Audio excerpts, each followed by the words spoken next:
And with that, welcome to the little foam sprayer maintenance session. Today, we will focus on the tool itself. The foam sprayer is used a lot by all of you out there, and I also use it extensively.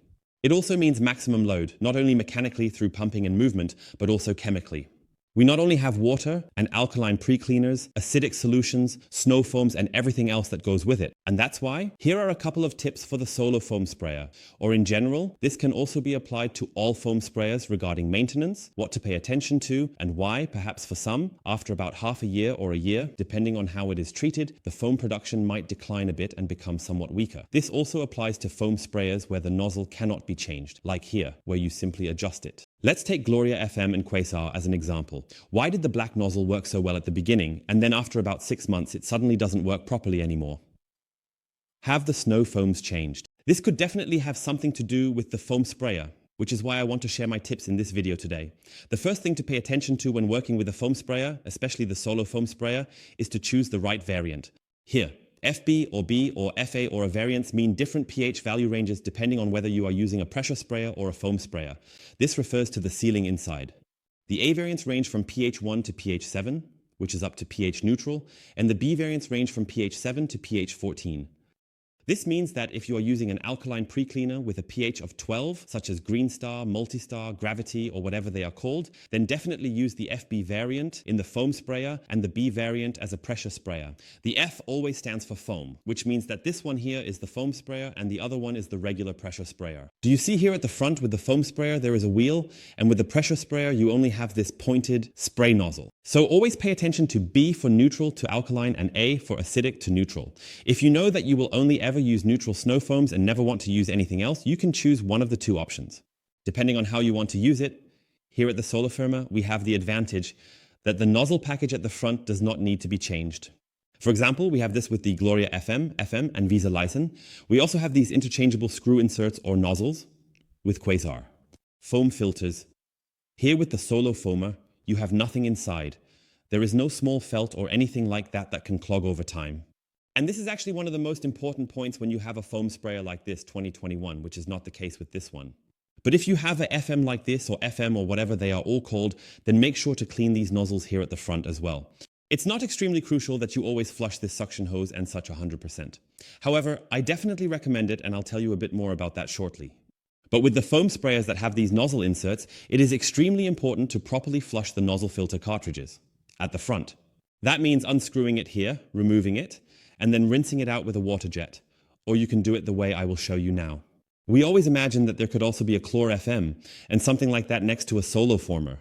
Since we have used it here, everything is still a bit filled with foam. We just need to empty the container, fill it with water, flush it through, screw the top back on, and then build up a little pressure again. Pepper. There is no need to build up excessive pressure here. What's important is that it is at the front. I'm doing this here at my table, and that's why I'm spraying it onto the cloth. You can also do it at the self-service box or somewhere in the sink or so. Then we simply spray the foam through here, and eventually it will just be water. And when we reach this point, as I said, you don't need to build up a huge pressure here. You can also adjust it again if you like. Yes, it will come out more fluidly. Now we really only have the water left. You won't have this mess. You do it in your sink. And that completes the whole system, including this filter insert at the front. However, you can still check it from time to time. First, release the pressure and let out any remaining pressure. You can also check here with your sprays to ensure that these foam nozzles are not permanently clogged. If you suddenly start cleaning your FM here, after a year, it might already be too late, and at some point, you will need to get new nozzles or filter inserts. The great advantage of the Solar Foamer is that we can adjust it using this internal component without having to change any nozzles. It's a huge advantage. And you can do it while spraying without having to take everything apart on the SPI box and everything rolling around. So, a very, very important point when it comes to all foam spraying, except here with the front nozzle filter inserts, is to flush them out, preferably the entire system, and then everything is safe for storing the products. That means if you have alkaline pre-cleaners here and so on, you can also store them here. It is still important to note that a higher load is placed on the seals and the entire internal mechanism, Of course, they will last significantly longer if you have the appropriate variant here, but there is no need to provoke it. That's why my tip is, I would do it this way. If you frequently use the foam sprayer or pressure sprayer, whether for commercial preparation or whatever, and you just have it in use a lot. You can't flush this out and clean it every afternoon. If that's the case, I would just leave it in, use it completely, and then you actually don't need to flush it out. It is important that it doesn't stay in there forever, as it can dry out a bit and then clog the lines with the surfactants and ingredients.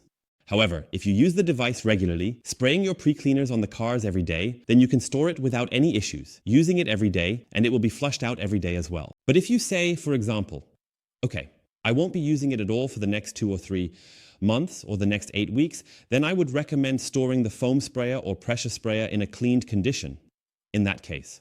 This means to remove the head, rinse with water, flush the top, empty the container, and store it perfectly in the cabinet. Then it can also be left for a longer time. But I wouldn't store it in a filled state even with snow foam for 2, 3, or 4 months in the cupboard. And that is a very important point as to why the foam sprayers suddenly do not function properly after being reused, because the entire system inside is clogged or crusted over, and the nozzles are also blocked. Another important point, it is essential that you also check the seal. Take a look here at the pump insert. When you move the pump here, make sure that the seal is, for example. With the solo foamer, the blue part should be nice and straight, not misaligned or completely missing. Then, for example, you lack the pressure buildup here, and it may not be able to deliver full performance in the end. Also check the inside of this seal to see if it is still clean, whether everything is lying nice and smooth inside, or if it is hanging out on one side, or perhaps not properly in place anymore, or if it is torn or something like that. All of this can lead to a significant decrease in performance, or it may cause the pumping to take an excessively long time, or even stop functioning altogether. Also, take a look at the filter weight down here to see if anything is crusted over, or if any dirt has been sucked in, as there might have been some dirt in the water. Depending on the situation, check that as well. You can also take it off and simply blow through it properly from the other side with air. Then we have the following point. Specifically regarding this sprayer here, if you have purchased a solar former, maybe it has happened to you before, suddenly after half a year, or after a year or whatever, somehow it's not pumping anymore, it's not building up any pressure. You pump like this and somehow it doesn't build up any pressure. You press and there's no pressure left in the system. Then I have now noticed, because I have used them quite a lot, could it be that this pump mechanism here inside has become a bit loose? That means here it is screwed in. I'll unscrew it completely. That means here you can see the interior. This pump rod comes out here. You can pull it out like this and check this seal again. We put this back in. Of course, you need to hold it a bit at the top because that's exactly the pump mechanism. And now it's very, very important that you pay attention to pumping when you have such a case. I'll demonstrate it for you now. I'll show it to you here with a live example. So you put this in here and screw it shut. So now you pump 2001 and you pump, you press, and it doesn't build any pressure. It is absolutely defective. But in most cases, it is not, therefore just unscrew the pressure sprayer or switch to a foam sprayer. And now just check, it's quite a mess here again. See if this pump mechanism down here might have become a bit loose. That can happen. And it's best to check this pump mechanism here. It may be that it is not completely tight and is a bit loose, which means you won't have a proper seal. It is pumping down here, but the pressure is not building up. This means you should check again to see if all the seals are in place. Then it's best to do this when you have dry hands, or you can use a cloth and just turn this really nicely. Look how far I can still turn it, really firm grip. Then when you notice resistance coming just a tiny bit, you don't want to flatten the seal inside but really secure it again, secure it in 2001. And if you pump now, I can only show you that when the head is on here. If you pump now, just a few pumps here will be enough. And you will see that the pressure is back. The whole system is working again. So it's really the case that this is not a severe defect, but rather that the pump unit has just become a bit loose. Then you just tighten it again. Just like that. This is my experience.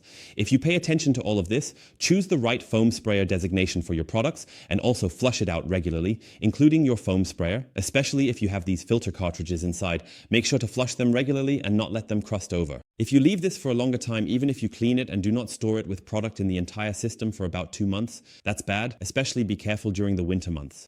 And here, especially with the solar former, if you have the problem that it doesn't build pressure, just pull the pump unit a bit tighter at the bottom, and then everything should actually work here. But if you keep all of this in mind, the foam sprayer should actually be a long-term companion for you, and you should be able to expect a lot of joy and performance from such a sprayer. Until then, folks, thank you for watching. See you in the next video. If you have any questions, feel free to leave them in the comments below. You're Sebastian. Bye, everyone.